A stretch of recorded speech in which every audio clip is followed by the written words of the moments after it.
First of all, let me acknowledge Claudia for your leadership. Thank you again for the invitation. And I do have a former West Palm Beach mayor in the audience, Richard Lynn. Richard,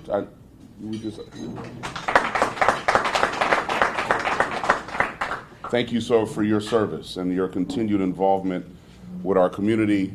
And congratulations, I understand that this is the 100th anniversary of the Rotary Club. So thank you for all that you do and have done. And I am proud to say that I was also the recipient of a Rotary Scholarship many years ago when I was a senior in high school in Wichita, Kansas. Yeah, I'd say wow too. Here we are. In any event, I've been in office for about 130 days, but who's counting?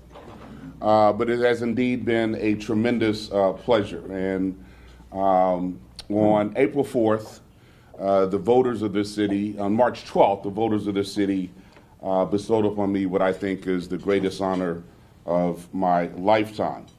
Growing up in Wichita, and some 61, almost 62 years ago, I remember hearing of the accomplishments of a Harold Washington in Chicago, a Thomas Bradley in Los Angeles, Maynard Jackson in Atlanta, all becoming the first African-American mayors of their respective communities. And even though I didn't live in any of those cities as a young man, high school and college, it did offer me a little bit of extra incentive to do the best that I could do. And so lo and behold, in 2019, here I am, having been elected the first African-American strong mayor of our city. And I never would have thunk it.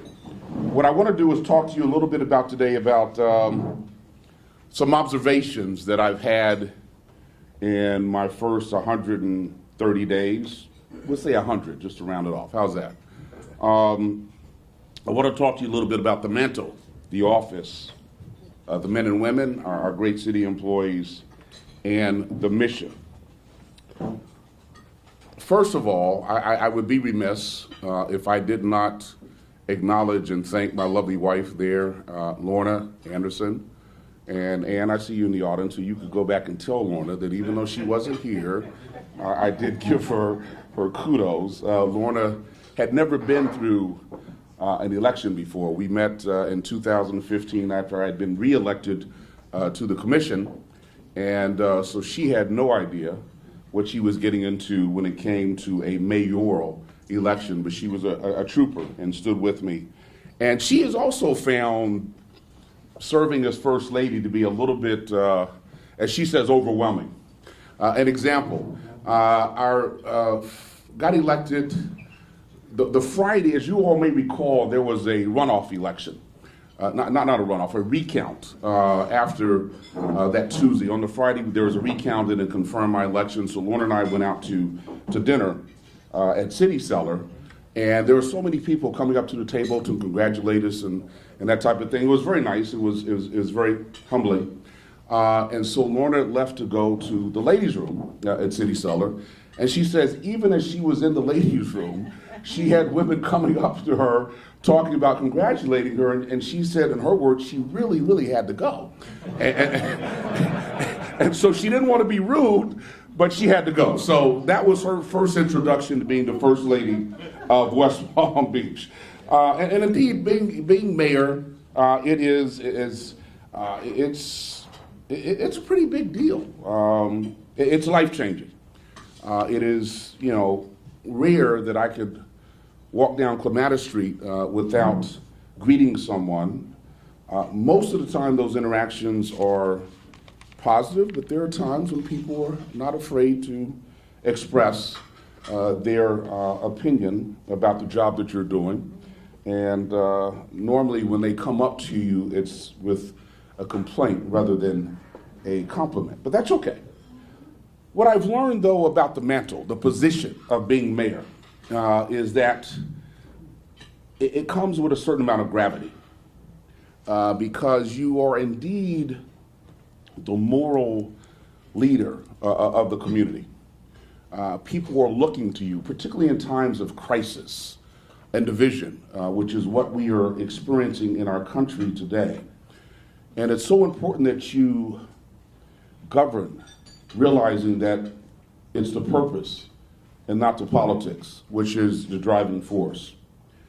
And the lesson that I've learned in the first 100 days is that as a mayor, it's so important that I govern with integrity, intelligence, and intent. It really is all about bringing the people of the community together. Now, the other observation that I had in my first 100 days is basically the power of a selfie. I didn't know selfie was really a thing. But that is another thing. People will come up to you and greet you, and inevitably they will say, well, can I take a selfie with you? And of course you say yes, and this just happened on Monday when I had the pleasure of participating with a number of other community members in greeting, that was just yesterday, and greeting children as they started their first day of school.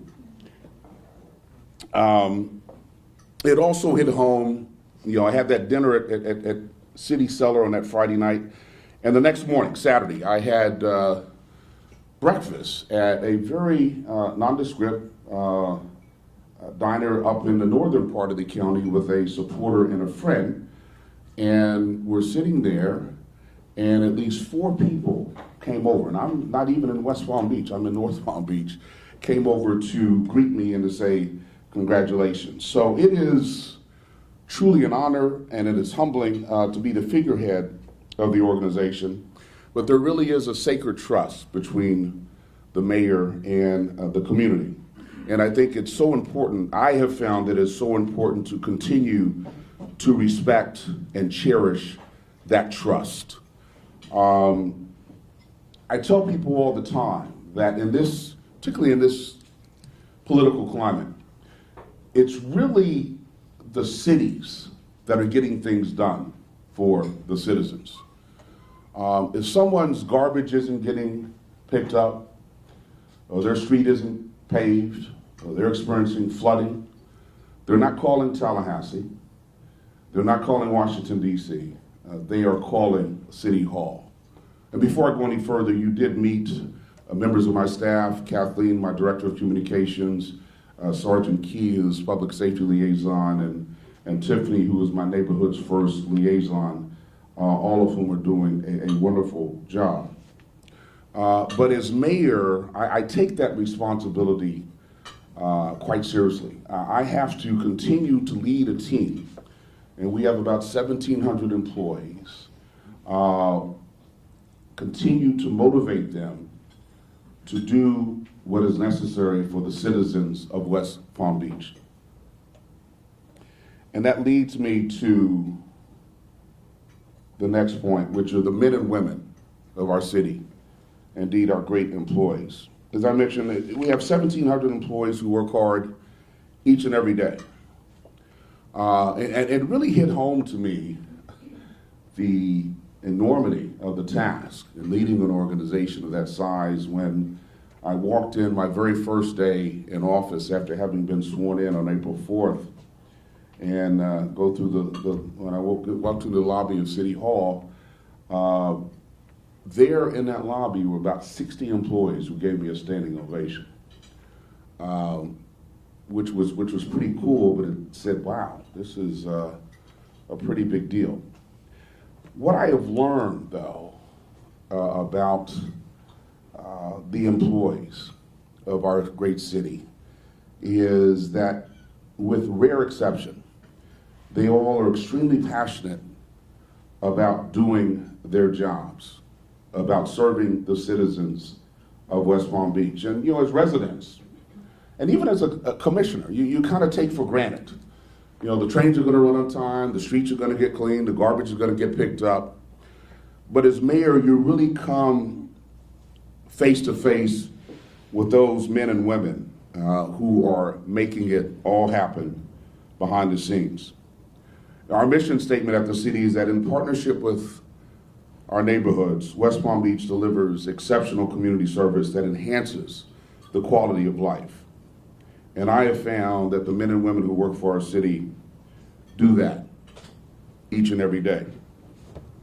One of the cool things I get to do as mayor is give awards, Employee of the Month, and we have something that we call the Star Award, which is a Staff Appreciation and Recognition Award, and that is something that is pretty special, and you are nominated by some of your fellow employees.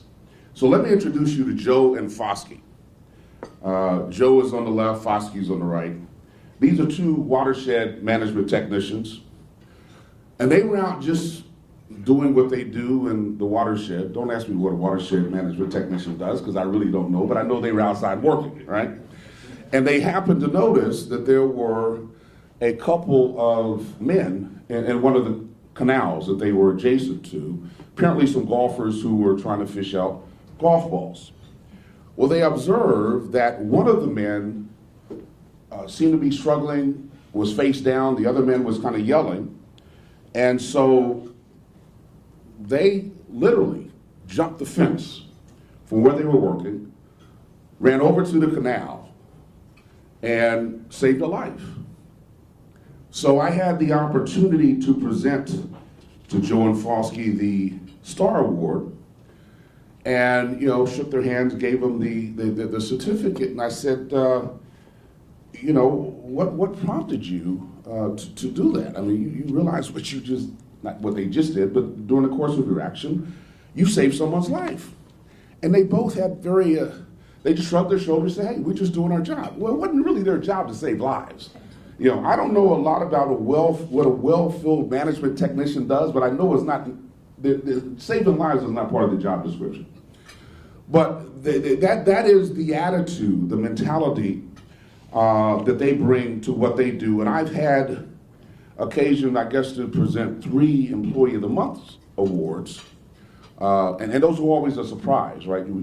They think they're called into a meeting with a department head, and most of them think that they're in trouble. Why is the department head calling me into the office? And they walk in, and there we all are, probably about 15 or 20 members of the department, saying surprise and all like that. So it's not anything that they've thought about.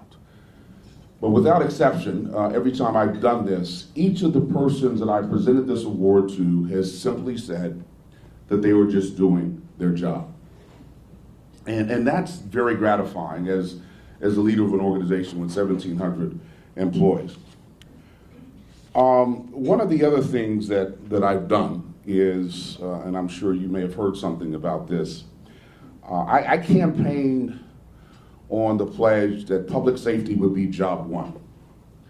What prompted me to do this is, on the campaign trail, I would hear from residents of some of our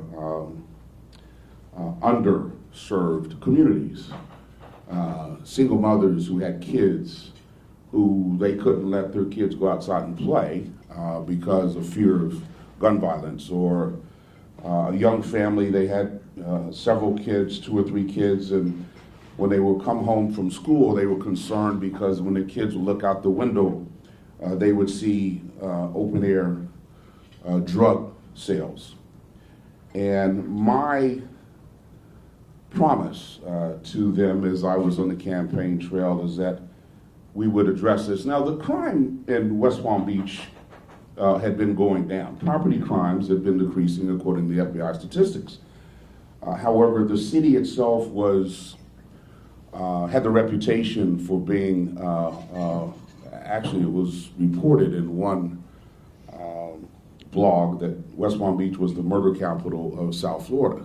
Had a lot of violent murders, and that concerned me.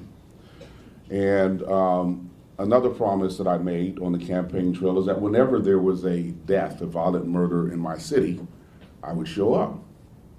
And about 2 weeks in the office, I'm finishing up dinner with my wife on a Saturday afternoon, and the phone rings. And I got that call, and I had to go out to the scene of a double homicide. Now, it's one thing to see names on a piece of paper or read the story in the newspaper about, double homicide, and you almost get immune to that kind of thing. But when you go to the scene and you're having to look into the eyes of a mother, a sister, an aunt, and sometimes even a daughter, as they are, because it's happening real time. In fact, when I went to this double homicide scene on Australian Avenue, the bodies were right there. They were covered with the tarp, but they were still there, and they had tape, and they were keeping the family members from going over to the bodies because the medical examiner had been there. But so the reactions are very raw. They're very real, and it really brought home to me how serious this is. And I would tell business people, because a lot of times folks think, well, if it happens over there, they're just bad guys killing bad guys. And a lot of times, yes, that is what's going on. But if our city continues to be tarnished or painted with the brush of being the murder capital, it affects business. I don't care how many gleaming, tall, Class A office buildings that we build downtown to try to attract businesses to our city. If that is the reputation of our city, that West Palm Beach is the murder capital of South Florida, you're not going to find businesses that want to relocate here.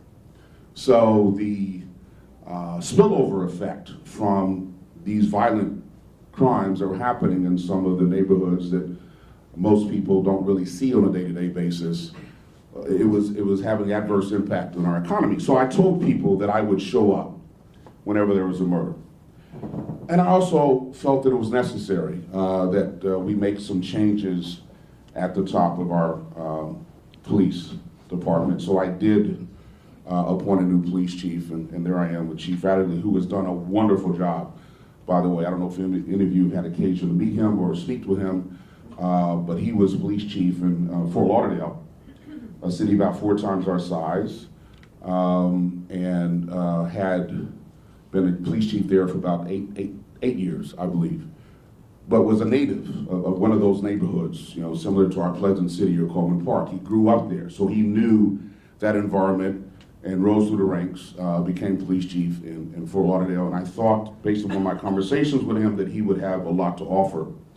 And so if you haven't had a chance to spending time with him or to hear him speak, and I suggest you get him here to speak to your group. I think it would be a tremendous opportunity for you.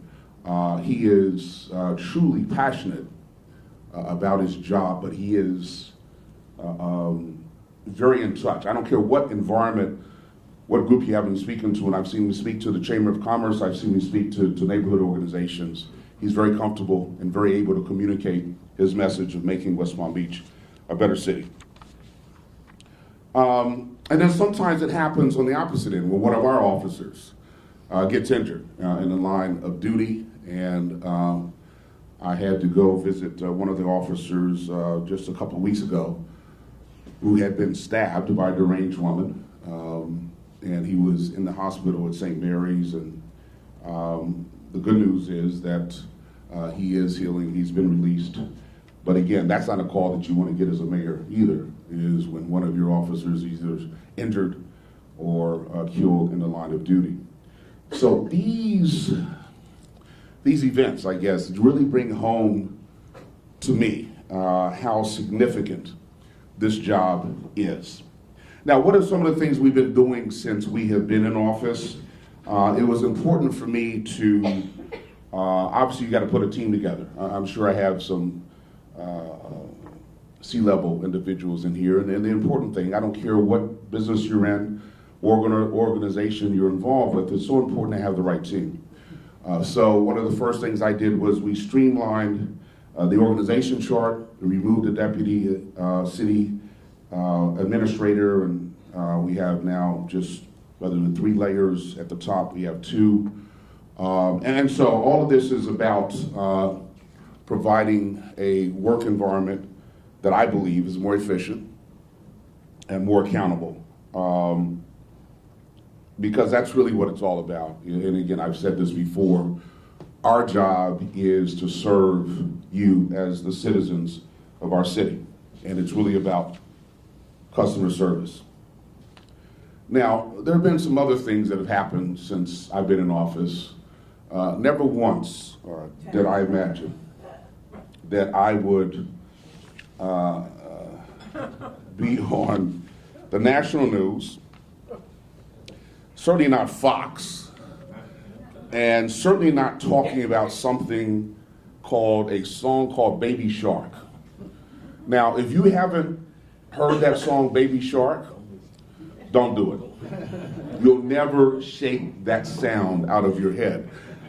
What we were doing, and I thought it was innovative, and my staff actually came up with the idea, is we were experiencing some issues with homelessness down near our waterfront. Now, our waterfront pavilion, we rent out for different events, whether it's weddings, receptions, corporate dinners, and it's designed to provide a very nice environment. You're very close to the water, and the city brings in money from it. But my staff was telling me that at the end of some of those events, 11 or 12 o'clock, the people would walk out, and unfortunately they would encounter homeless people, and sometimes they would encounter what homeless people would have done when they were not there, and you just eating lunch. But you can imagine some of the treasures that were left behind, which weren't pleasant. So they came up with the idea of just in that very narrow, well-defined area of playing this song on a loop over and over and over again to discourage the homeless from hanging out there. Now, the way it got reported was that was the only thing that West Palm Beach was doing to address the homeless problem. So that got, and ironically enough, maybe a month before this whole incident occurred, I had a press conference in the Plaza of City Hall, and I was surrounded by representatives of various homeless agencies, staff, but they had 20 people there, hospital, announcing that West Palm Beach had a 24% reduction in its homeless population. And we go out twice a year and we do a census, and we count, and they go to parks, and they go to, we have people that go to the parks and people who count the homeless throughout our city. And so we were celebrating the fact, listen, we still had over 300 people who were homeless, but at least we were noticing a downward trend. I didn't get any kind of attention for making what I thought was a pretty significant announcement, right? But that one little, and I wouldn't even call it a strategy, that one tactic that we employed to deal with a very specific problem got us on national news. I was interviewed by the New York Times, the Washington Post, AP, CNN. I mean, it was for about a 72-hour period, this thing had gone viral. And I don't know if you've seen, I'm sure many of you know the Google alerts, right? Where you can put in your name and you get these announcements when you're in any kind of media. I mean, my Google alert thing was just blowing up for like 3 days. But what I hope did happen, and I mentioned this in all of my interviews, is that it would start a national conversation about homelessness, because that is not a West Palm Beach problem. Homelessness is not a Palm Beach County problem. It is a national problem. And I'll take one for the team, as they say, by this headline here of me being on Fox News. But let me tell you some of the things we've been doing, though. We've appointed a central person in my staff to coordinate our homelessness outreach efforts. We've increased the training of our police officers on how they can work with the homeless when they encounter them. And we continue to work collaboratively with the county. We even gave money, wrote a check to the county for their new homeless resource center.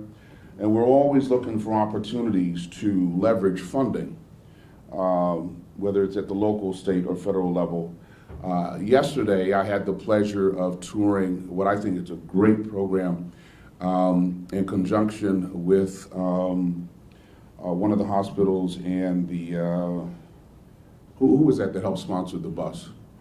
Healthcare District. How could I forget the Healthcare District? So they have a mobile health clinic that they drive around throughout the city. It's designed to help the homeless, and they have like 3 exam rooms there. They usually park outside of St. Anne's. where there are a number of homeless who are getting meals, et cetera, and invite them in. And they can examine, there's physicians there, physician's assistants who can examine them. They even, through the magic of telemedicine, can provide for an interview, have them interviewed by psychologists or psychiatrists, prescribe medicines. So anyway, there's some very innovative things that we're doing to deal with the homeless issue. So one of the other things that I did that I'm very, very, very proud of, one of the first things I did was put together a transition team. And I know some of the people in here have served in that capacity. We had over 100 people from very diverse backgrounds who volunteered their time to serve on one of 8 committees. We had Arts, Culture, and Education and Recreation Committee. I think, Claudia, you were on that one. Economic Development and Jobs, Environment and Sustainability, Government Efficiency, Budget and Taxes, Homelessness, Neighborhoods First, Public Safety, Transportation, Mobility, and Transit. So there were 8 committees. So we had on each of those committees, we had subject matter experts, we had representatives from the private sector, from the nonprofit sector, neighborhood people, but over 100 people who were just volunteering their time to help advise me as the new mayor on different policies and initiatives in our city. So these are just some examples. You can read them. I try to stay away from a lot of words in PowerPoint presentations because you find that people are reading and not listening. But anyway, we're actually going to roll this out. We did a press release last week, and we're going to roll this out in a more robust manner in the next few days. So this is hot off the press. But I don't think ever in the history of the city has so many people come together to look at and address issues that are affecting our city. So, in conclusion, I want to do a full circle back because I do want to talk about what our mission is. And you know, there was a time when I was one of those kids in the picture, and I would have loved to have been able to stand with the mayor of my particular city.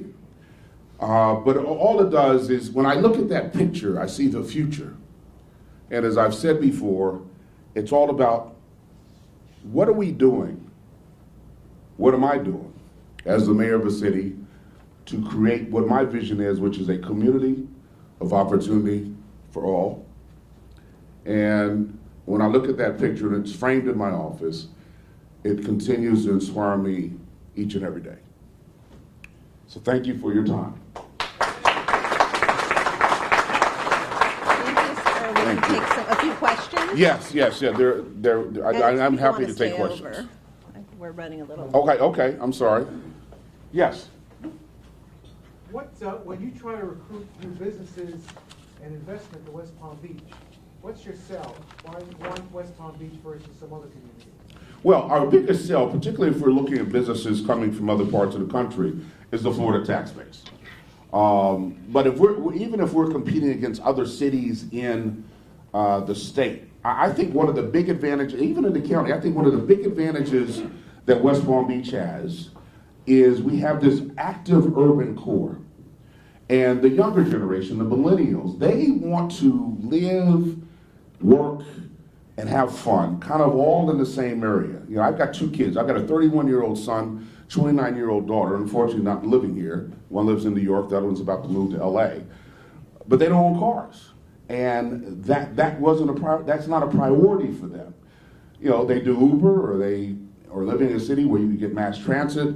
But our urban core is very attractive to that generation, which most employers, whether they're law firms or hedge funds or private investors, that's their workforce. That's who they're trying to recruit. And there is a reason why Brightline located a station in West Palm Beach and not in Palm Beach Gardens. It looks like they're looking at Boca, but not in Boca initially. And I think I know it has to do, because I've talked to the folks who are running Virgin trains now, not Brightline, that it was our urban core that caused them to locate here. So obviously our climate, our urban existence. You know, when I first moved here back in '87, you could throw a bowling ball down the middle of Clematis Street, many of you know this, after 5 o'clock, and you wouldn't hit anyone. Now we're just about to cross the 10,000 resident threshold in downtown. Unheard of, 20 years ago. 10,000 people are actually living downtown now. So yes, we do have a very active, vibrant urban core. We're a pretty easy city to live in. The airports, we got proximity to PBIA, even if you want to go to Miami or you want to go to Fort Lauderdale to fly. We got the port nearby. We have a tremendous diversity of housing stock. If you want the more gated gated community suburban lifestyle, we have that. We have some wonderful historic neighborhoods at the north end of the city and at the south end of the city. So we have a lot going for us, and I think that, at least according to the economic study that we did last year, we have a number of educated people, serving as a good supply of workers. Our unemployment rate is less than 4%. It's like 3.9%. Now, unfortunately, we have a 17% poverty rate, which we have to continue to work on. So there are a number of assets. We've got great culture between the Kravitz, the Norton, and those things tend to be attractive to folks who are looking for a city to live in. One more? No? If you shorten your answers, you Okay, I'm sorry. Okay, one more, and I promise to be short. I'll do a one-word answer. Yes or I don't know what the question is. Yes or no, I'll give it to you. Okay, all right, one more. I'm sorry. Well, this is not a yes or no. Maybe someone else has the answer. When your tenure as mayor is over, what would you like your legacy as mayor to be? How would you like to be remembered? Well, I would like to be remembered for somebody who made a difference in the poverty rate. As I said, it's 17% now, and after 8 years, hopefully 8 years, if I'm fortunate to get reelected, I'd like that to be down to at least 8, if not lower, 8%. If I have that as a legacy, I'm very happy. Obviously, a lot of things that go into that. Listen, thank you all very much. We will return.